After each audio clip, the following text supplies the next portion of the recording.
Welcome to Mastering the Attention Economy podcast. I'm your host, Ari Lewis.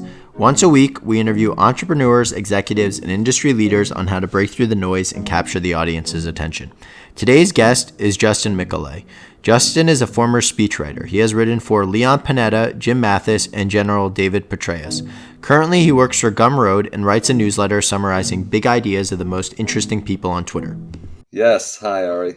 So, Justin, thanks so much for joining. Really appreciate it. I came across you from Twitter. You had these great Tweetstorms that I want to dive into. But before I dive into them, you used to be in the Navy, and I thought this was a really cool first question. You actually worked on, a submarine. Can you talk about just briefly your submarine experience before we dive into the more relevant questions? It's a rather unique lifestyle to live underwater. The first question I always get is, are there windows? No, there are no windows. It's designed to withstand a torpedo.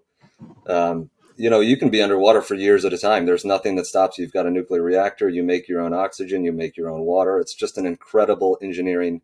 I think it's the most complicated engineering accomplishment, with the exception of the space shuttle and possibly sophisticated software platforms these days. It's just an incredible thing. I mean, when you're underwater, you're 800 feet down or 500 feet down, the whole submarine shrinks. So you have to design all the systems to accommodate that. It's just an incredible experience to be underwater like that. Yeah, so actually, I want to segue that into a relevant question for our audience and stuff. So, what were the big learning lessons from that have actually helped you with your writing career and your quote unquote creator career? Is there anything that you've taken away from your submarine experience that has helped you become the prolific writer that you are today? High degree of patience. That was that was the hardest academic thing I've ever done, is to get ready to understand the physics and the chemistry and the electrical engineering and the systems engineering. So there's no direct parallel. However, I always pursued writing while I was on the sub. I mean, I would write these tomes back to my folks and my brothers. By the way, Ari, I'm from Cleveland, or the outskirts of Cleveland. So great to talk with a fellow Ohioan. It's great to meet other Ohioans as well. Yeah, no one seems to stay in Ohio. We all venture away, but it looks like you've come back. It's a good thing. Well, so I'm actually not originally from here, so it's kind of unusual in that I'm one of the few people who returns to or leaves my city and stays in Cleveland when I'm not originally from here. So it's kind of an unusual thing. I'm from New York originally, but Cleveland's been great and stuff, and I think that's actually another good segue into so you left Cleveland and you were in DC. So can you talk about, before you started working with Gumroad, before you were producing these Tweetstorms, you wrote for government officials. Can you talk about some of the work you did there as a speechwriter? I haven't had anyone on the podcast who has written for others. Most of the people are typically writing content for yourself. What was it like trying to write content for other people that they were reading and, saying, I guess it was literally their own work, even though you were writing it? Yeah. Happy to talk about that. I think my experience as a speechwriter is, in fact, sort of the secret sauce of my ability to create these days. I thought I was a very good writer when I began writing for General David Petraeus at U.S. Central Command in around 2009, 2010. Quickly learned how much I had to learn about writing, especially on that level. At the time, he was overseeing both the war in Iraq and Afghanistan, a very high profile figure. Every word out of his mouth had to be precise, and there could be nothing that was misunderstood in his message. And he taught me, he sort of took me under his wing and said, look, I don't think you understand what a theme sentence is, do you? And he was an exceptionally gifted editor. And, I show up on day one. I'm replacing a former Rhodes Scholar who was just a terrific speechwriter. She had to go on to her next Army assignment. And he said, look, I need within a week a 10-page single-spaced speech to an international audience in London. I'm going to be talking about the war and the U.S. military presence in the Middle East, and we'll be talking to a high-profile think tank, and the message is geared toward our European allies. Um, I had to get in his head and understand where he was coming from very rapidly. So within a week, deliver a speech.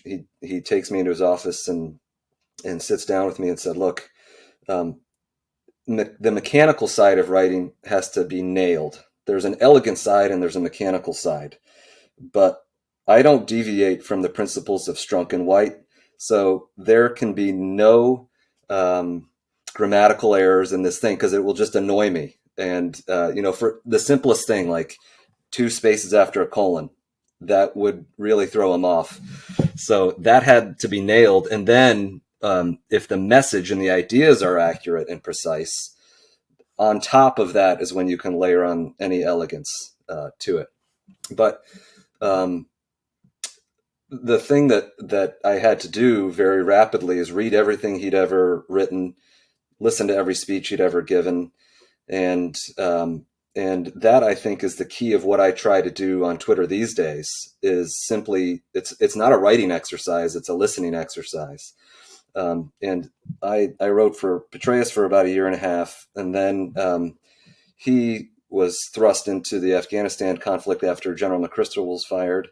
And General Mattis then came and was selected and nominated to serve as the commander of U.S. Central Command. So I then had to inhabit the brain of another principal. And then after writing for him for about a year, maybe 15 months, I left the Navy and joined the Obama administration as an appointee at the Pentagon and wrote for Leon Panetta. And so I had to inhabit the brain of a third principal. And that is a very intimate experience. You really, in order to help senior leaders, you have to get in their head almost to the point of assuming responsibility for the outcome of the organization. Otherwise, you're not going to help them. And so you're not looking at it from the perspective of a 28-year-old or a 30-year-old. You're pretending to be the Secretary of Defense. Otherwise, what you offer them is not going to help them think, because ultimately you're not writing for them, you're writing with them.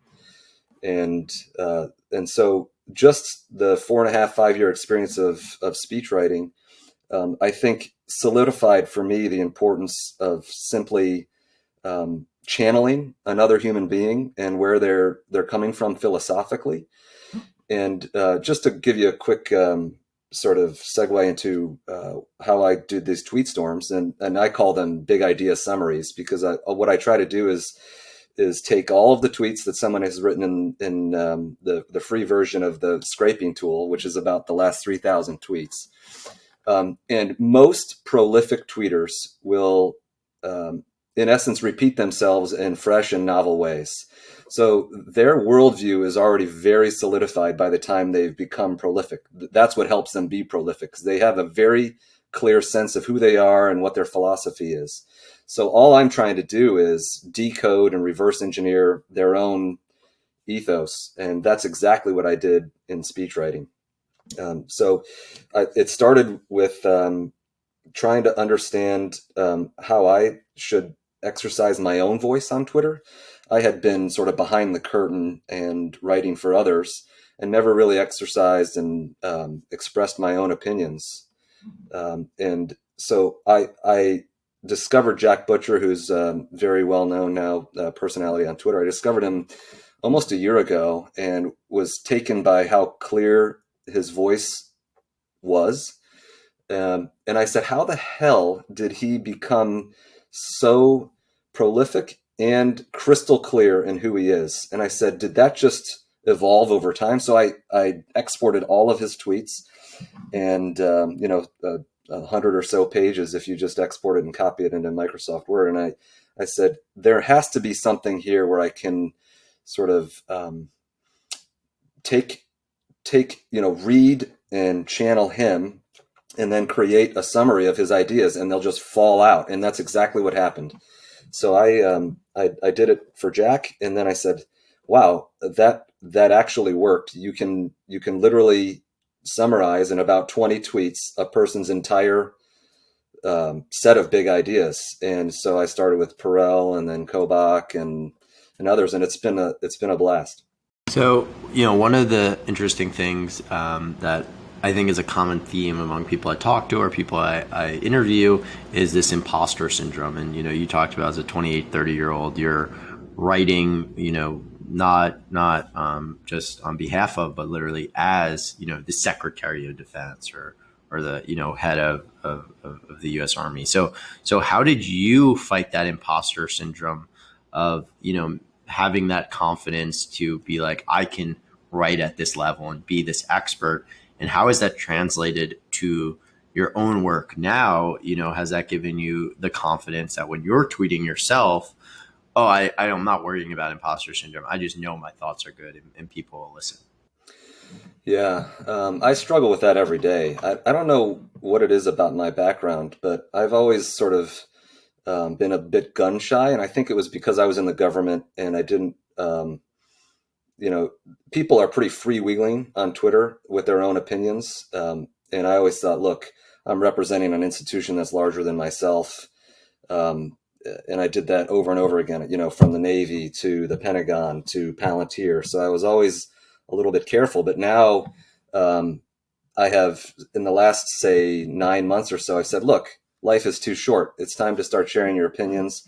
And it's been great. You discover it's this classic lighthouse metaphor. You sort of discover the people who resonate with you when you start to express your own opinions. But I think the thing that I would say is I'll harken back to this metaphor that Petraeus used when he taught me how to write with him. And that is the parable of the painter. There's this famous American painter 100 years ago who tried to become a master painter, and he went and enlisted the help and tried to become an apprentice for another master painter of the day. And he was just learning and just starting out, and the mentor said, "Look, go away and paint a painting and bring it to me, and you might be able to see where this is going." The apprentice said, "Here's my painting, mentor." And the guy said, "Can you make it any better?" And of course, he went away, found some blemishes, touched it up, changed an entire section of the painting, came back, presented the painting. And this happened over and over again for maybe 10 times in a row. And the mentor didn't say a word other than simply ask the question, "Can you make it any better?" By the time he came back on the 10th version, he had almost achieved a masterpiece with nothing else other than a challenge to work your hardest. And I think what I do these days is simply ask myself, can I make it any better before I publish it? And achieving some quality in your creation, I think, requires just sheer hard work and iteration. And these big idea summaries, I think, are a testament to taking the time to try to get the content to a high degree of quality before I show it to anyone. So I was taught 10 years ago, you don't show the first draft of a speech until it's pretty darn good, or otherwise you're wasting the time of the principal. And so the idea of iteration, as a writer, I really think hard about, getting that first draft to a very, very polished degree. And then, of course, if you've ever written as a member of a team, you suddenly understand, even if you think your draft is really great and you've put in a lot of work on it, somebody with fresh eyes is going to make it 10x better. So that's always been a really wonderful, and that's, I think, another power of Twitter. You get instant feedback, especially as your audience grows. You get instant feedback on what you've done, and you can make it even better. So, one of the things that, I thought was interesting that you touched on was you built out these long tweet storms. And I think if, for those that are now new to your work, they would think like, oh, this person came out of nowhere. Like, how did he do this research? How did he develop this? But, you spent years speech writing. And to your point about that masterpiece, art art creation.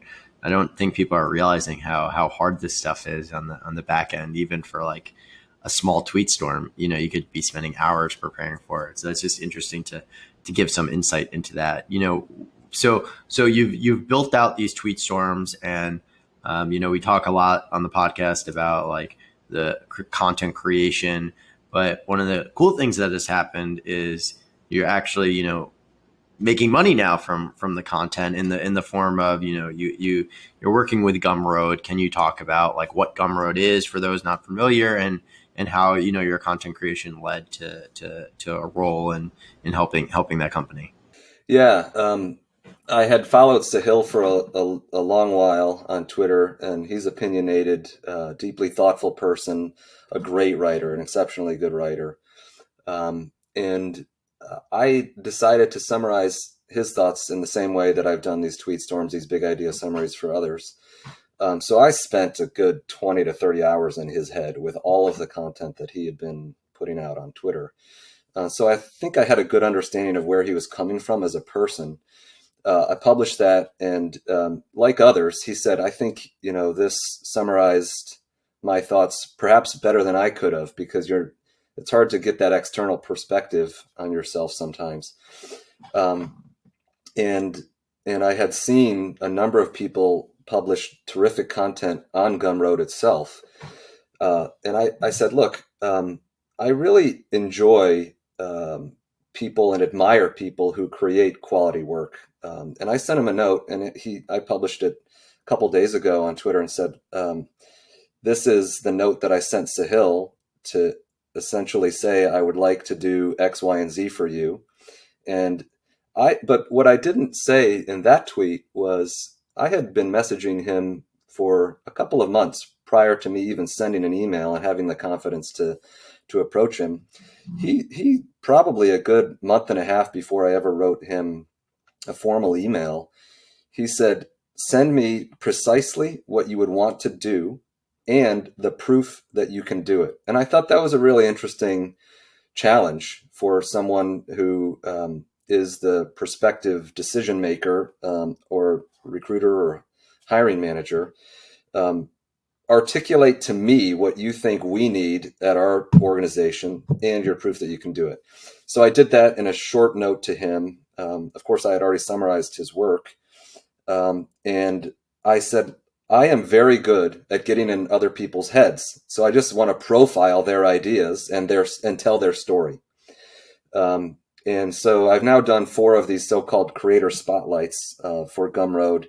And now I'm hosting Gumroad Creator Studios, which are terrific. We interviewed, much like this podcast, we'll interview you well-known, maybe less well-known, or just starting out inexperienced creators, and have them tell their story. So it's, I think, a natural position for me to be in, to sort of draw out from them what they stand for and what they're trying to communicate, the message they're trying to convey to the world. Tomorrow we'll be hosting Jack Butcher for Gumroad at 1 p.m. Eastern, 10 a.m. Pacific. So by all means, anyone, please join. Actually, I don't know where you're going to publish the pod. Ari. No, it won't be published yet. So for those listening, sorry you couldn't hear that message, but it will be on YouTube though. As we begin to wrap things up, the question I always end on is, one lesson or one thing you do differently. And I think for that question particular, I would love to focus on these, tweet summaries that you did. If you were starting them over, what's like one lesson that you've learned or one thing you do differently that you would tell yourself now that you know what you know? Yeah. They're really a brute force effort, and it is, I think, possible to leverage tech to make the process more efficient. I would be, and I am starting to do this now, but I would use more tooling under the hood to try to at least get the raw material into a place that's less than 200 pages. So there's a little less to wade through. I'd also start a lot earlier. I would have done this 10 years ago. It's funny how as you start to express your opinions, people give you feedback on what's resonating with them, and you start to circle in, or I would call it spiral in, to your own voice and how you can add value. The way I have started to add value is just do that work on the back end. And I think people respect the amount of effort that it takes. I don't know if they understand really the extent to which these things require hours of meditation. But I think I've gone in the opposite direction. Twitter is very much an ephemeral platform, and I'm trying to create permanent assets from ephemeral material or content. In fact, I think it's possible to create little mini books or mini, like, sort of, here is my philosophy in brief, that a person can share with others. And I'm actually talking sort of behind the scenes with a few creators about how we could get them talking about their tweets, so we can present a big idea summary plus sort of extra content underneath the big idea summary about how they come up with their tweets. And so that might be a fun thing for us to explore. But starting earlier, leveraging tech. Thanks so much for joining. For those looking to follow you on social, or for those who might want to hire you, or whatever it is that you're offering, where can they find you? Where's the best place to connect with you?